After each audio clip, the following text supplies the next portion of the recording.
Hello, everyone. I can't believe it's already March. February went so fast. I guess it usually does since it's shorter. Um, but I apologize that I'm a bit late posting for the Book of the Month picks. I actually just got engaged and had my parents up for the past week. So today was really the first day I had time. But let's get into the selections. So it says there's 6 choices for March. So, Lady Tremaine is a retelling by Rachel Hockhauser. Apologize if I don't say that correctly. This misunderstood villain is changing the narrative on what it means to have a fairy tale happy ending. Who is Lady Tremaine? Is that from Cinderella? I don't really remember. Oh, yeah, Cinderella's stepmother. Emotional, based on a classic, feminist, and mama drama, of course. Twice widowed, Lady Etheldreda. I didn't know that was her name. Is that really her name? Verity Isolde Tremaine Bramley. Okay. Is solely responsible for her 2 children, a priggish stepdaughter, a razor-taloned peregrine falcon, and a crumbling manor. Fierce and determined, Ethel clings to the respectability her deceased husband's title affords her, hoping it will secure her daughter's future through marriage. When a royal ball offers the chance to change everything, Ethel risks her pride in pursuit of an invitation for all 3 of her daughters, only to see her hopes fulfilled by the wrong one.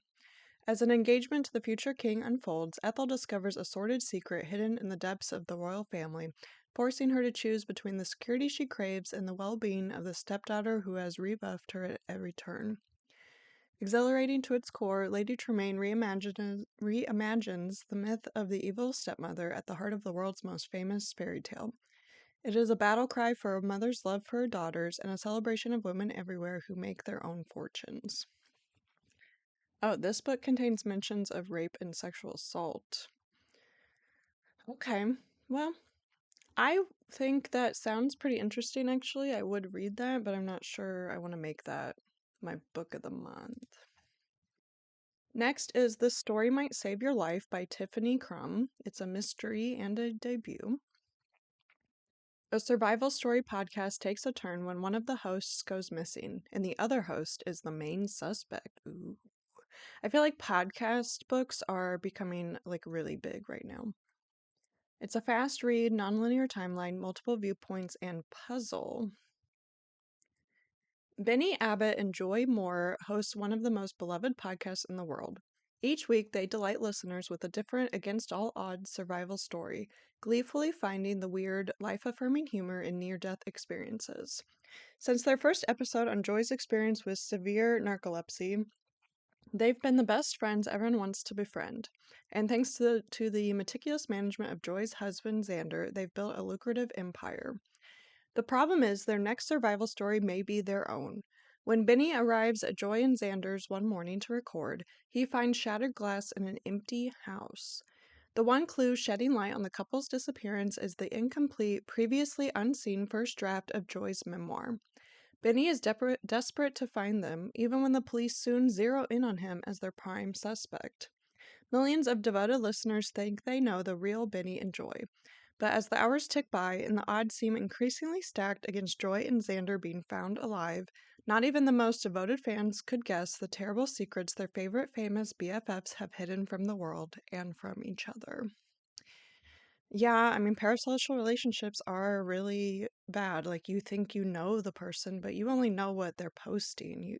You know their personality, like their persona, I guess is what I mean. You don't really know the real person. So you never know. And it's always the person that's closest to them that is the first suspect. So that's normal. But it does contain mentions of miscarriage and domestic abuse. I don't know. This sounds like really fun and interesting. And I do like that it's a fast read. I'm kind of in a reading slump actually lately. So it would be nice to have something like a fast read to get through and get back into reading. So next option is Kin by Tayari Jones, literary fiction. In this poignant novel, two childhood friends grow in different directions while remaining shaped by shared loss, multiple viewpoints, female friendships, LGBTQ plus themes, and coming of age. Bernice and Annie, two motherless daughters raised in Honeysuckle, Louisiana, have been best friends and neighbors since earliest childhood, but are fated to live starkly different lives. Raised by a fierce aunt determined to give her a stable home in the wake of her mother's death, Bernice leaves Honeysuckle at 18 for Spelman College, where she joins a sisterhood of powerfully connected black women and discovers a world of affluence, manners, aspiration, and inequality. Annie, abandoned by her mother as a child and fixated on the idea of finding her and filling the bottomless hole left by her absence, sets off on a journey that will take her into a world of peril and adversity, as well as love and adventure, culminating in a battle for her life. A novel about mothers and daughters, friendship and sisterhood, and the complexities of being a woman in the American South, Kin is an exuberant, emotionally rich, unforgettable work from one of the brightest and most irresistible voices in contemporary fiction. No content warnings. Oh, that sounds interesting, but I'm not sure I'm in the mood for literary fiction right now. Sometimes that's just like a slower read. And then there's a romance option, How to Write a Love Story by Catherine Walsh. Step 1, go to Ireland. Step 2, help your client finish her novel. Step 3, don't fall in love. What could go wrong? I feel like I've heard this. I it might be on my anticipated fiction list, but it sounds very familiar if it's not on there. But multiple viewpoints, salacious, light read, and book about books. Love that. Sierra Sheridan Sierra Sheridan's father has left her with three things: a sprawling and distinctly ramshackle estate on the Irish coast, the outline for the finale to his best-selling epic fantasy series that he wanted her to finish, and writer's block. Enter Sam Avery, Frank Sheridan fanboy and hotshot editor, sent from the New York publishing house direct to Sierra's doorstep, against Sierra's wishes and red pen at the ready. With the deadline looming, Sierra and Sam have just a few weeks to stop bickering, write this novel, and secure Frank's legacy. But as the summer heats up, so too does the tension between them. Will their own love story be the plot twist neither of them see coming? Oh, I thought maybe this author had been featured before on Book of the Month, but I guess I'm wrong. I don't know, I would definitely read that, but I'm not sure. I'm not really buying too much romance, but I would read it. Next is another literary fiction option, Almost Life by Kieran Millwood Hargrave. It's an early release. In this luminous story, two young women spend a summer falling in love and a lifetime picking up the pieces. So this has multiple viewpoints, salacious, LGBTQ plus themes, and drug and alcohol use. Erica and Laurie met on the steps of the Sacre Coeur in Paris, 1878. I do not know any French. Erica is a student relishing her first summer abroad before beginning university at home in England. Laurie is studying for her PhD at the Sorbonne, drinking and smoking far too much, and sleeping with a married woman. Ooh, okay. The moment the two women meet, the spark is undeniable, but their encounter turns into far more than a summer of love. It is the beginning of a relationship that will define their lives and every decision they have yet to make. Erica and Laurie's love story spans decades, marriage, children, secret trysts, and the agonizing changes, both personal and political, that might mean they can be together after all. But when life brings them within touching distance again, will they be brave enough to seize a future together? Oh, beautifully capturing young love and all its complexities, Almost Life is a story of longing for the paths not taken and the almost lives we live. I would love to read that.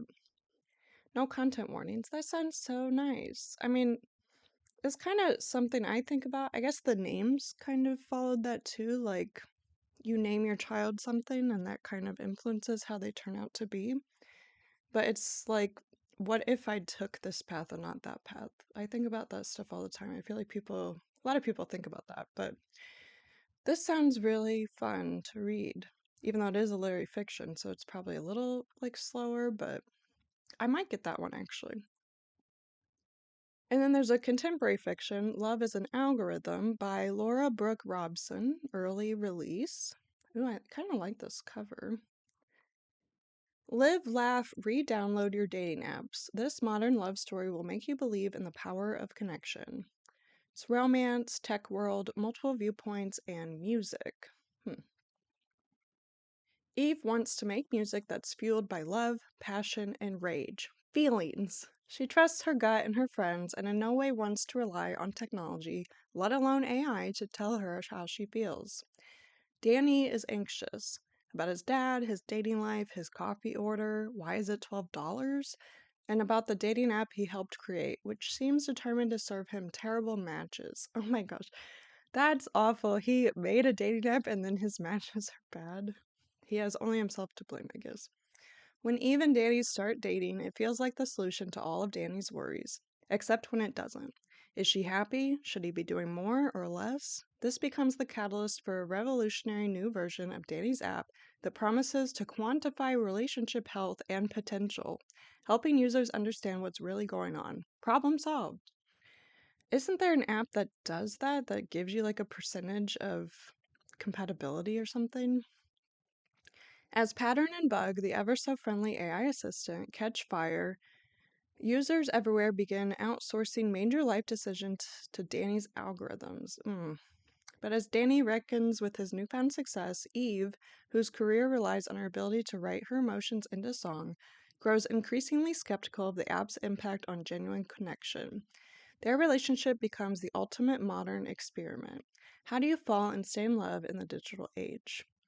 Yeah, I don't know about this AI assistant that everyone's trying to outsource their major life decisions to it. I mean, that's kind of already happening, even if it's not in a dating app, but that's the future, I guess. I'm glad I'm not on dating apps anymore, but those are the options. I don't know, Lady Tremaine to me actually does sound interesting, but I don't know if I'd want to buy it. I really like this mystery podcast vibe, and actually I really like that cover. But then Almost Life also sounds really interesting. But let's check out the new add-ons. Um, I feel like, is this new? Okay, I had to double check, but from And Now Back to You up is all new. So this is actually a lot of add-ons that they have here. So first option is a romance, And Now Back to You by B.K. Borison. I haven't read any of this like series. What does it say on the cover? Weather Boy meets Weather Girl, I think, or something like that. Rival meteorologists partner up to cover a record-breaking snowstorm, but can their growing attraction melt the ice? 400 plus pages, quirky, multiple viewpoints, and salacious. Jackson Clark and Delilah Stewart have had their fair share of run-ins over the years, often ending in disaster. While Jackson thrives on routine and organization from the comfort of his radio booth, Delilah loves the spontaneity and adventure out in the field.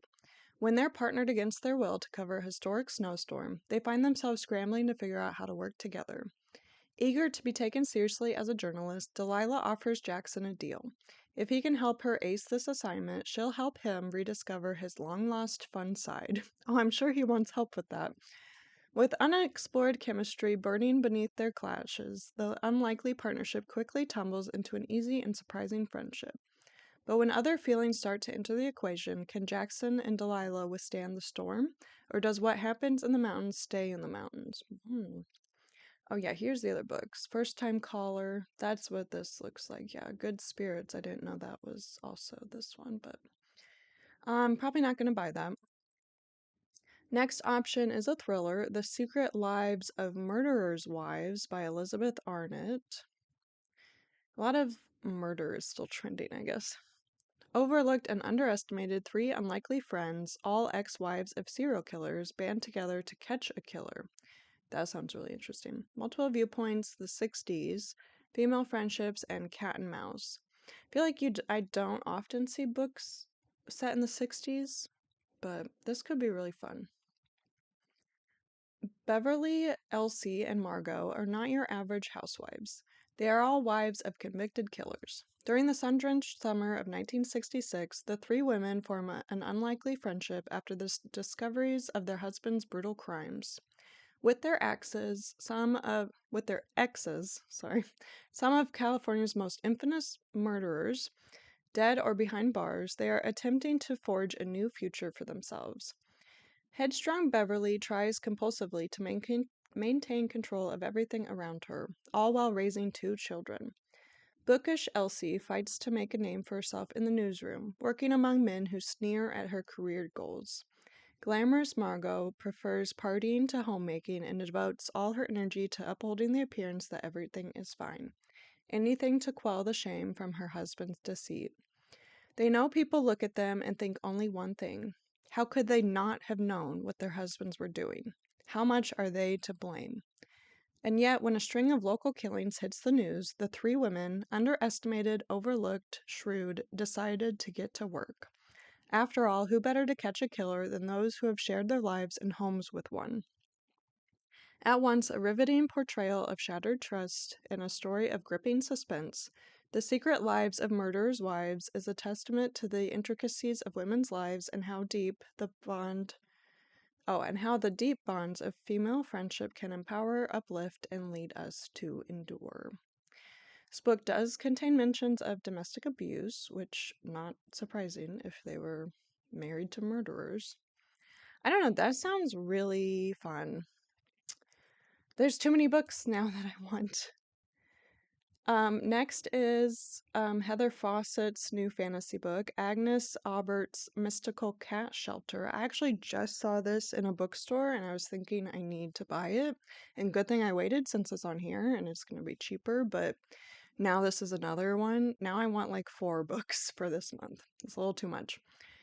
Opposites attract in this wonderfully cozy story when a cat shelter owner and powerful magician end up working together. Romance, quirky, light read, and cozy, of course, just like her other ones.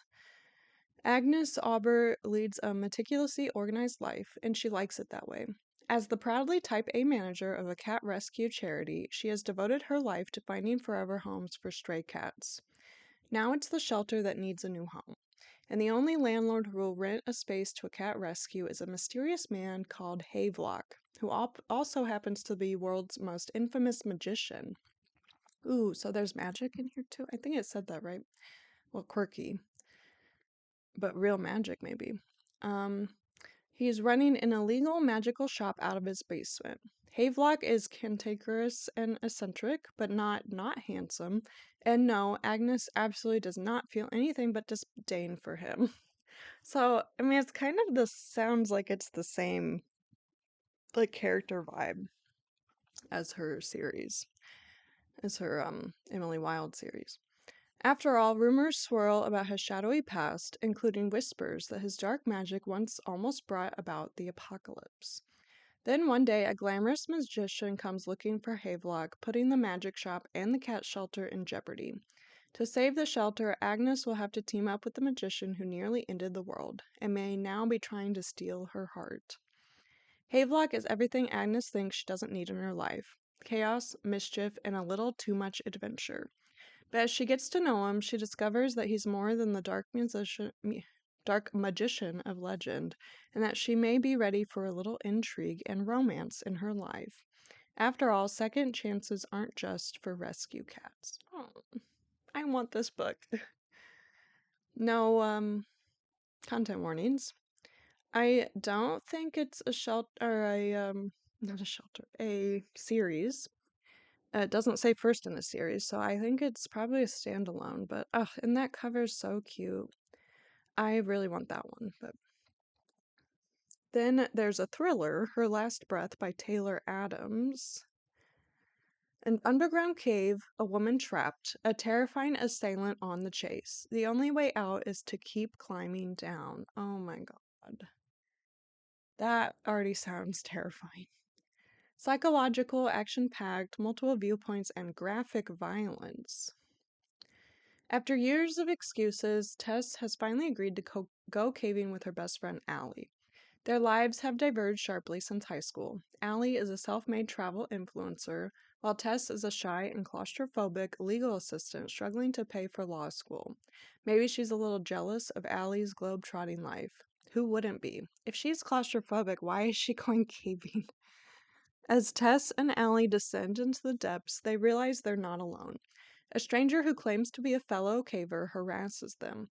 Confident, take-no-shit Allie insults the guy, and he retaliates. Soon, Tess is trapped inside a narrow crawl space hundreds of feet underground, fighting to stay alive.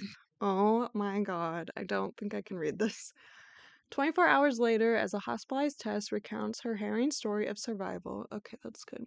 The detective interviewing her shares new and shocking secrets about Allie's true past. Together, they begin to suspect the brutal attack wasn't so random after all. Who was Allie really? Why did this man target them? And did Tess really leave the danger behind when she escaped the cave? Oh my god. Well, so they knew each other since high school and she doesn't know about something in her past that made her a target? I don't know. I think it would be a good read, but I don't think I want to buy that and read it right now. Oh, and these are the other books by Taylor Adams. No Exit. I actually didn't end up reading that one. I did buy it, but I didn't read it. The Last Word, I don't know that one. Oh my god, that's already making me anxious. So I think I'll probably avoid that one for now. Next is a horror. Oh my gosh, there's so many options. You Did Nothing Wrong by C.G. Drews. This unsettling psychological horror novel asks what's wrong, a haunted house or a haunted marriage? Says this book is gruesome, nonlinear timeline, unsettling, unlikable narrator, and haunted house. Okay, last time I had an unlikable narrator, that was the best offer wins, and I really hated that book. So I don't know if I would get this, but single mother Elodie's life has become a fairy tale. She's met Bryn, equal parts golden retriever devoted and sinfully handsome. He's whisked her and her autistic son Jude to the crumbling family house he's renovating. She has a new husband, a new house, and a new baby on the way. Everything is perfect. Until Jude claims he can hear voices in the walls. He says their renovations are hurting the house. Even Elodie can't ignore it. Something strange is going on. The question is it with the house or with her son? And what is Elodie hiding? It does contain mentions of suicide and child abuse. I don't know, just because it says unlikable narrator, and I guess I don't like that very much, that aspect of a book, I probably won't get that. And then there's also another horror by T. Kingfisher, Wolf Worm. I don't know if I knew this was coming out by T. Kingfisher, but Creepy meets Crawly in this Appalachian horror novel about an insect illustrator sketching a flesh-burrowing fly. And it's gruesome. Ugh, I don't think I want to read this either. Slow build, creepy, supernatural, and rural. I saw the devil in these woods. Sonia Wilson is a talented scientific illustrator, but she is only able to follow her dream because of her father's reputation as a renowned scientist. Such is the lot in life for a woman in science in 1899. And after his death, she is left without work, prospects, or hope. So when the reclusive Dr. Halder offers her a position illustrating his vast collection of insects, Sonia jumps at the chance to move to his North Carolina manor house and put her talents to use. Once there, though, she encounters dark happenings in the Carolina woods, and even darker questions come to light, like what happened to her predecessor? Why are animals acting so strangely, and what is behind the peculiar local whispers about blood thieves? With the aid of the housekeeper and a local healer, Sonia discovers that Halder's etymological studies have taken him down a twisted road. His groundbreaking discoveries come with a cost, one that Halder is paying with human flesh. Ugh. If Sonia can't find a way to stop the monstrosity, she may be next under the knife. It does contain mentions of child abuse. Ugh, ugh. I don't know. I would read it, but I don't think I would buy that. Another romance, No Matter What, by Cara Bastone. After a traumatic accident, an estranged couple finds healing and hope in an unlikely way, a figure drawing class. It's emotional, New York City, salacious, and second chance romance. I don't always like second chance romance, but let's see. Roz and Vin can't look each other in the eyes anymore, let alone share a bed. It's been a year since they survived a life-altering accident, and their marriage hasn't been the same. But Roz has held out hope that they can fix things until she discovers Vin has signed a new lease. So she does what any soon-to-be divorced Manhattanite would do, sign up for a figure drawing class. Between Roz's determined attempts to improve her artistic skills and her adventures with her best friend, Rafi, she can almost ignore Vin's impending move-out day and his footsteps in their previously unoccupied guest room. But it would all be a lot easier if Vin wasn't Rafi's older brother, and if she didn't still find him incredibly, debilitatingly attractive and kind. Oh, okay. Yeah, Vin and Rafi are okay. So kind, in fact, that Vin offers to let Roz draw him. What is she supposed to say? It's probably better that her original plan of finding some random male model online and she needs all the practice she can get. Plus, that's sure to make a separation easier, right? Focus on every detail of your estranged spouse's body while drawing him in the nude. But after the year they've spent avoiding each other, it feels good to see and be seen by one another again. Wait, Ben offers to let Roz draw him. Okay. But she's hanging out with Rafi. Wait, I'm confused who's who. Her best friend's Rafi. Ben is Rafi's older brother. Okay. And she still finds Vin attractive. I was thinking Rafi was who she found attractive, but she still finds her husband attractive. Okay. Got it now. As Roz works to capture the wholeness of the person she fell in love with, will they both be able to draw upon the feelings they buried deep inside to finally heal together? That sounds kind of sweet. Oh, she also did Promise Me Sunshine and Ready or Not. I haven't read those. I don't know, I was a little confused for some reason with the synopsis, but that does sound sweet, and it just sounds like they probably should have gotten couples therapy to talk through this traumatic accident instead of just never talking at all and him sleeping in the guest room. And, like, if there's something so traumatic and it was an accident, it's neither of your fault. I mean, you kind of just need to talk through that. And if you can't do that alone, maybe do it in therapy and do guided. But I don't know, I'm probably not going to get that book. And then there's another romance, Just Friends by Haley Pham. It's a debut. Let's see. A big-hearted romance about second chances, following your dreams, and finding your way back home. So, emotional, teens, nonlinear timeline, and second chance romance. Are they teens? Is this a YA? Doesn't say YA. Again, I don't really like second chance romance, but let's see. Blair and Declan were inseparable growing up, best friends who knew each other better than anyone else. But when an impulsive kiss took them from friends to something more, everything changed. Just as quickly as their romance started, one moment shattered it all, leaving them with nothing but heartbreak and silence.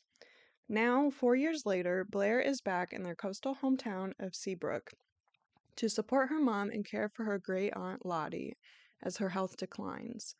To make ends meet, Blair applies to work at a coffee shop, only to discover it's managed by none other than Declan, the boy she loved, the boy she lost, the boy who still makes her heart race. As Blair's path keeps crossing with Declan's, old wounds resurface, secrets are revealed, and sparks reignite. But could their future ever be free of their past?